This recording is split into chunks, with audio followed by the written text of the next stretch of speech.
A mensagem essencial é esta. Não houve, na minha opinião, nenhum conflito, ou seja, nenhum antagonismo entre estes dois grandes domínios da atividade humana. Houve sim, e já vou tentar dar uma opinião, a razão pela qual tudo isto se estragou um pouco. Mas houve conflito. De qualquer maneira,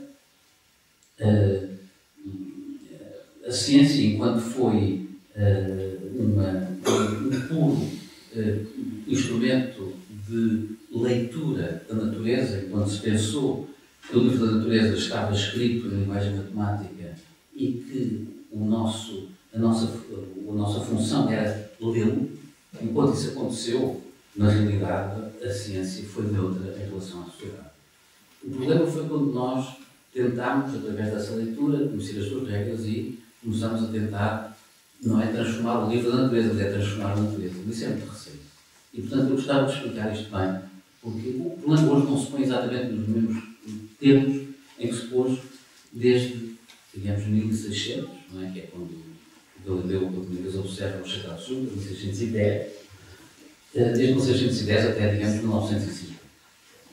Portanto, durante estes 350 anos, 340 anos, se quiserem, na minha opinião, não houve nenhuma oposição de uma coisa e outra, antes pelo contrário. Mas houve uma grande luta. Houve uma grande luta, mas não foi entre a ciência e a religião, ou entre a ciência e a fé. Essa grande luta foi entre a teologia e a filosofia. Entre a teologia e a filosofia. Porque nessa altura, na realidade, no século XVII, a ciência era emergente, falava-se de filosofia natural, a palavra ainda não tinha sido, não os adotava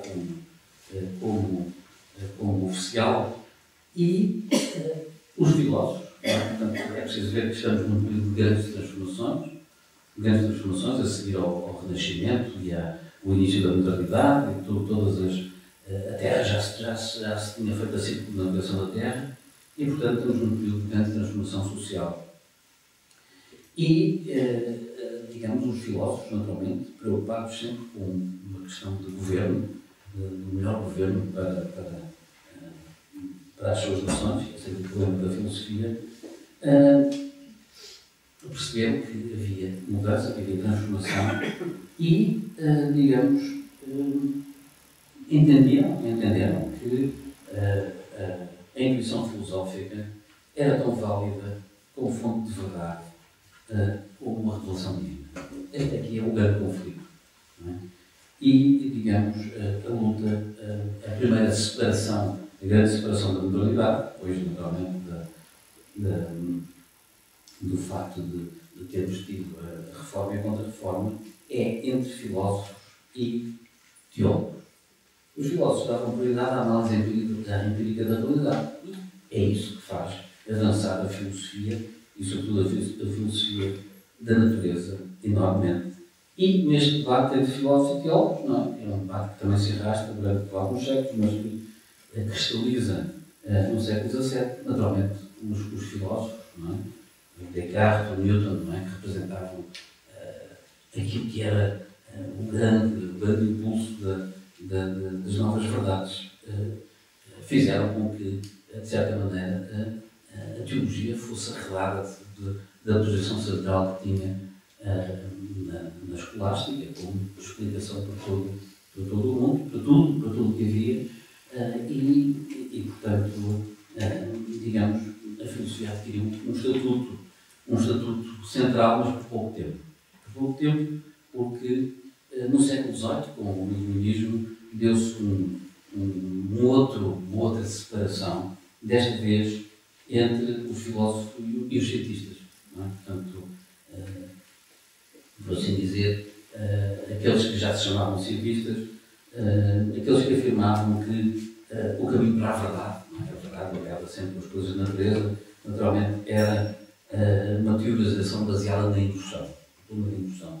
Aqui aparece com muita força, as observações empíricas e a dedução metafísica, não é? Que era um mecanismo muito forte, era uma especulação. Isto era o que diziam, digamos, os cientistas novos. Curiosamente, não é, se nós olharmos para o tempo, esta separação que se dá no século XVIII entre a filosofia, que era, portanto, mesmo da própria enciclopédia do Diderot e do Lantalamère, que é, portanto, um repositório da maneira como se entendia, o que se conhecia, da maneira como se entendia o conhecimento do século XVIII, a filosofia aparece como um tronco, não é? Como um tronco da árvore do conhecimento. Portanto, a filosofia era, assim, a madre do conhecimento todo. E o que acontece é que, durante o próprio século XVIII, digamos, a separação da ciência, ou seja, o conhecimento da natureza, é muito forte e, por outro lado, aparece a estética também como uma tentativa de separação da própria filosofia. A filosofia fica um bocadinho abalada no século XVIII, mas isso nós não podemos admirar. Ora bem, depois, no século XIX, a criação da Universidade Moderna, no princípio do século XIX, agrava esta separação contínua. Vão ver que eu vou falar muito de separação, não é? Aliás, digamos, a dinâmica da modernidade é, segundo diz o Giddens, e eu concordo com ele absolutamente, resulta de uma separação entre o espaço e o tempo. Não é? Entre o espaço e o tempo medievais tinham uma certa... estavam ligados e tinham muitas interações muito fortes e estavam, digamos, adaptados aos tempos que eram vividos então. Não é?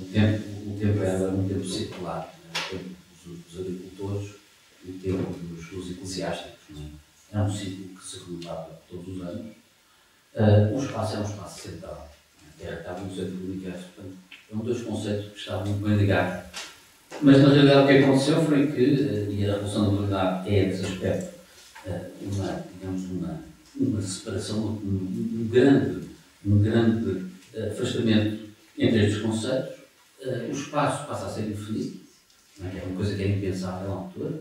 A Terra não fica no centro do universo, fica o Sol, enfim, ou seja, a Terra não está no centro do universo, o espaço é infinito, portanto pode-se ir até ao infinito, até onde pudermos, até onde as nossas forças alcançarem, e o tempo é um parâmetro linear, não é? Vai desde o infinito a mais infinito. E esta separação entre o espaço e o tempo é aquilo que deu força à modernidade. Porquê? Parece muito esquisito porque é que o espaço e o tempo, no fim de contas, são as categorias mais importantes para nós. Não é? Porque é que isso deu espaço? Porque isso permitiu, naturalmente, novas organizações que aparecessem novas instituições. E, portanto, algumas instituições medievais tivessem desaparecido. Por exemplo, apareceram empresas. Não é? É na modernidade que aparecem empresas. Apareceram empresas e desapareceram, claro que nunca desaparecem completamente, as velhas corporações, não é? Mas apareceram as empresas que, naturalmente, tiraram partido desta separação entre espaço e tempo e se organizam, a produção e a distribuição, tendo novos conceitos e, portanto, desenvolvem um novo tipo de economia na criação de riqueza. Isto é só para dar um exemplo de como é que estes conceitos podem ter importância prática muito grande. E a noção do tempo também. A noção do tempo é fundamental para a questão da causalidade, não é? Permite que, digamos, a causa não se misture com o efeito. Não é? Portanto, o tempo está aí para falar sobre isso.